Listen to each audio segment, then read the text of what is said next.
Welcome to the another video of my tutorial scheme all of you students. আজকে আমি আমাদের চ্যানেলে তোমাদেরকে আবার একটা প্রবন্ধ রচনা লিখিয়ে দিতে চলেছি, কারণ তোমাদের মধ্যে থেকে একজন ফ্রেন্ড আমাকে কমেন্ট করেছিলে যাতে প্রচণ্ড গরমের পর এক পশলা বৃষ্টি নিয়ে আমি তোমাদেরকে একটা প্রবন্ধ রচনা লিখিয়ে দিই। তো এত বড় হেডিং করা তো আমার পক্ষে সম্ভব নয়, কারণ কোনো প্রবন্ধ রচনারই এত বড় হেডিং হতে পারে না।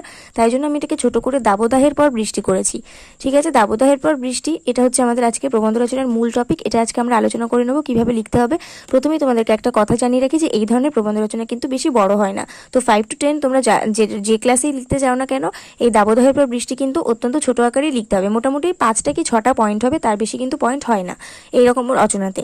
একমাত্র জীবনীমূলক রচনা, তোমার স্মরণীয় ঘটনা, তারপরে মানে অন্যান্য যে সমস্ত পরিবেশমূলক রচনাগুলো হয় সেগুলোতেই কিন্তু অত্যন্ত পয়েন্ট বাড়ানো যায়, কিন্তু এই ধরনের প্রকৃতিমূলক পয়েন্টে কিন্তু বা বাংলার ঋতু বৈচিত্র্য, বাংলার উৎসব, এইগুলোতে কিন্তু অনেক বড় বড় পয়েন্ট করা যায়, কিন্তু অনেকগুলো পয়েন্ট করা যায়। কিন্তু এই ধরনের এই যে এক পশলা বৃষ্টি এত গরমের পরে, এইগুলোতে কিন্তু বেশি পয়েন্ট হয় না। তারপরে বৃষ্টির জল সংরক্ষণ, এইগুলোতে এত পয়েন্ট হয় না, 5টা 6টা মতন পয়েন্ট হয়।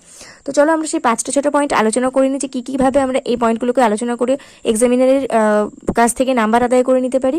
তো প্রথমে যারা যারা এখনো পর্যন্ত চ্যানেলটাকে সাবস্ক্রাইব করোনি, তো অবশ্যই মাই টিউটোরিয়াল স্কিমকে সাবস্ক্রাইব করে পাশে থাকা বেল আইকন প্রেস করে দাও আর অল বাটনটা অন করে দিও, যাতে আমি ভিডিও আপলোড করার সাথে সাথে তোমাদের কাছে নোটিফিকেশন চলে যায়। অলরেডি যারা সাবস্ক্রাইব করে ফেলেছে তাদেরকে অসংখ্য ধন্যবাদ। এবারে আমরা ভিডিওটা শুরু করি। তো প্রথমে আমি ফারুক আহমদের একটা কোটেশন দিয়ে দিয়েছি। বৃষ্টি এলো, বহু প্রতীক্ষিত বৃষ্টি, পদ্মা মেঘনার দুপাশে আবাদে গ্রামে বৃষ্টি এলো, পুবের হাওয়ায় বিদগ্ধ আকাশ, মাঠ ঢেকে গেল কাজল ছায়ায়। তোমরা ভিডিওর কোয়ালিটিটা একটু ভালো করে দেখো, কারণ অত্যন্ত নেটের প্রবলেমের জন্য আমাকে একটু কম কোয়ালিটিতে ভিডিও আপলোড করতে হয়।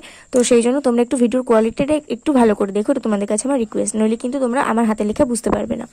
তারপর আমরা ভূমিকা দিয়েছি গ্রীষ্মকাল মানে ভয়ঙ্কর উত্তাপ, মাত্রাতিরিক্ত উত্তাপে পশু পাখি মানুষ সহ সকল জীবেরই প্রাণ ওষ্ঠাগত। এই সময় বাতাস অত্যন্ত শুষ্ক হয়, তাই বারবার তৃষ্ণা পায়। সূর্যের তাপমাত্রা এতই প্রখর হয় যে মানুষ দিনের বেলাতে রাস্তায় চলাচল করতেও অস্থির হয়ে পড়ে।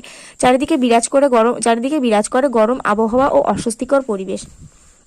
বৃষ্টির আকাঙ্ক্ষা, দাবদাহের উৎপাতে অতিষ্ঠ হয়ে যখন মানুষের প্রাণ ওষ্ঠাগত, তখন এক পশলা ঝমঝমিয়ে বৃষ্টি সকলেরই কাম্য। রাস্তাঘাট তেতে যায়, মাঠঘাট ফুটি ফাটাতে ভরে যায়। বৃষ্টির অভাবে গাছপালা শুকিয়ে থাকে, পাতায় পাতায় ধুলোকণা জমে পাতাগুলিকে নোংরা করে রাখে। সূর্য মাথার ওপর আগুন বর্ষাতে থাকে, পুকুর খাল নদী প্রায় শুকোতে শুরু করে। তখনই বৃষ্টির আশায় সকলেই চাতক পাখির ন্যায় আকাশের দিকে চেয়ে থাকে। তো রচনার মাঝখানে তোমাদেরকে একটা কথা বলতে চাই। আমি কিন্তু কোনো জায়গা থেকে কপি করে বা কোনো জায়গায় বই থেকে টুকে আমি তোমাদেরকে কোনো রচনায় দিই না। আমি পুরোটাই নিজের মনের উপর বানিয়ে, নিজের কল্পনার উপর বানিয়ে, নিজের শব্দ ভাণ্ডার মানে নিজের মনের যে শব্দ ভাণ্ডার আছে সেখান থেকে আমি শব্দ নিয়ে তোমাদের জন্য এই রচনাগুলো বানাই এবং লিখি। পুরোটাই আমার বানানো রচনা, তোমরা কোথাও খুঁজেই পাবে না এরকম রচনা, মানে আমি যেটা দিচ্ছি আজকে। তো এটা একদমই আনকমন একটা রচনা, যেটা আমি অত্যন্ত ভেবেচিন্তে লিখেছি। শুধুমাত্র যে একজন তোমাদের মধ্যে থেকে একজন ফ্রেন্ড আমাকে কমেন্ট করেছিল, তার কথা ভেবে সে বলেছিল আজকের মধ্যে রচনাটা লাগবে, তার কথা ভেবে আমি অত্যন্ত ফার্স্ট আমি রচনাটা ভেবে আমি কল্পনা করে লিখেছি। তো সেই জন্য ভিডিওটা স্কিপ না করে সম্পূর্ণ দেখতে থাকো, আর অবশ্যই ভিডিওটাতে একটা করে লাইক করে দিও, বন্ধুদের সঙ্গে অনেক শেয়ার করে দিও। তো চলো নেক্সট পয়েন্ট আমরা দেখে নিই। নেক্সট পয়েন্ট হচ্ছে বৃষ্টির পূর্বাভাস। অত্যন্ত গরমে অস্থির হয়ে ওঠার পর যখন আকাশে কালো কালো মেঘ জমতে দেখা যায়, তখন তা মনে একটু শান্তি লাগে। কালো মেঘে সাদা বক ডানা মেলে উড়ে মানুষকে আশ্বস্ত করে যে বৃষ্টি হবেই। এক অদ্ভুত আনন্দে মন নেচে ওঠে। ঠান্ডা বাতাস বইতে শুরু করলে তা সকলেই মন প্রান্তে অনুভব করে। শীতল হাওয়া দূর থেকে বয়ে আসে আর তপ্ত আবহাওয়াকে এক নিমেষে ঠান্ডা করে দেয়।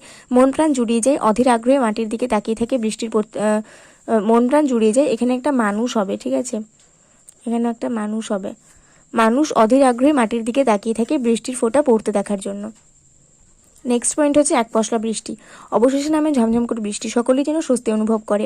মাঠঘাট জল পেয়ে একটু ঠান্ডা হয়, পুকুর নদী খালবিল সবেই একটু একটু করে জল জমতে শুরু করে। গাছগুলো যেন সবুজ ও সচল হয়ে প্রাণ ফিরে পায়। সমস্ত জীবেরা হাঁসফাঁস করতে থাকা গরমের হাত থেকে কিঞ্চিৎক্ষণের জন্য হলেও মুক্তি লাভ করে। নেক্সট পয়েন্ট হচ্ছে আমাদের বর্ষার রূপ। অত্যন্ত উত্তাপের পর বৃষ্টি আসলে তা যেন পরম শান্তির হয়ে ওঠে। বর্ষার আসল রূপটি এই সময় উপলব্ধি করা যায়।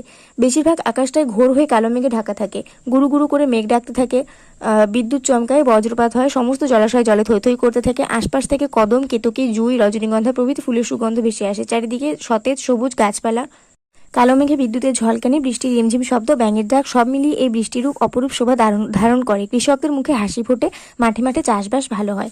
তারপরে লাস্ট পয়েন্ট হচ্ছে উপসংহার। গ্রীষ্মের হাজার উত্তাপ সহ্য করার পর বৃষ্টি নামলে তো সকলের কাছেই পরম শান্তি। বৃষ্টির আমেজে সকল ক্লান্তি, অবসাদ, গ্লানি দূর হয়ে যায়। তাই গ্রীষ্মকাল যতই আনন্দদায়ক হোক না কেন, প্রচণ্ড দাবদাহের পর এক পশলা ঝমঝমিয়ে বৃষ্টি অনেক সুখের। মাটির সোদা গন্ধের সাথে বৃষ্টির জলের ফেনা আর দমকা হওয়ার মধ্যে গ্রীষ্মের আরাম উপলব্ধি করা যায়। তো এই ছিল আমাদের প্রবন্ধ রচনা। যদি ভিডিওটা ভালো লাগে অবশ্যই লাইক কমেন্ট শেয়ার করে দিও, আর সাবস্ক্রাইব করে অবশ্যই বেল আইকনটা প্রেস করে দিও। Thank you for watching and wait till coming the next video. পরের ভিডিওতে দেখা হবে, ততক্ষণ পর্যন্ত সবাই ভালো থাকো, সুস্থ থাকো, পরের মন দিয়ে পড়াশোনা করতে থাকো।